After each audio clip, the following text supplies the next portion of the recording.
Tronglaobi gi miyamna pamba matungina Central Force na leiriba mafamsingda State Force thamnaba thorang tawragani haina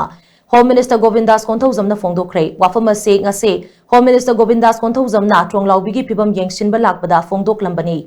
Yengsin khongchada duga mari lainana Home Minister Govindas konthauzamna hai haukiba tang taruk amasung taret ki lonaba hingda yamna nungaitaba thokaningdaba thodok ama Tronglaobi da thokiba du thamoi sokna nungaite Thaudok adu thokraba matung khoisaunarba miyamna Zelmol khulda leiba Central Force ki camp tamna sangsilubada Central Force na nongmai kaplakpadagi mioi ahum laikidaba adusu thamoi sokna nungaite amadi makoigi imung manungna thengnariba awabada su saruyari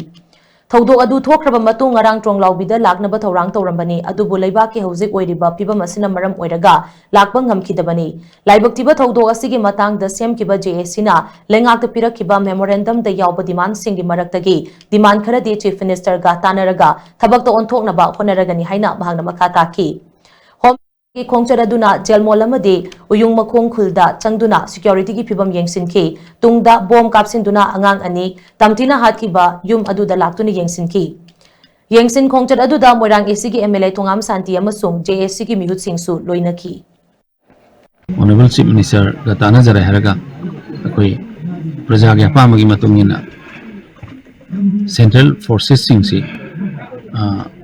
mafam saba singdo hongjilalaga akoi praja gi leiriba koi Tronglaobi gi praja single nakna leiriba security forces singsidana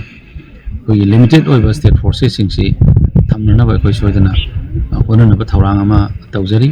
maramudra ina praja da appeal tawjaningbadi akoi kunsinare haraga amatu oibagi wakhalonda amungan asiguma thawdoksi thoktanaba sarkar da sohjok pinabiu sarkar da suggestion pibiu sarkar na tawya ba makai praja gi ihun khangna thabak tawjagani haiba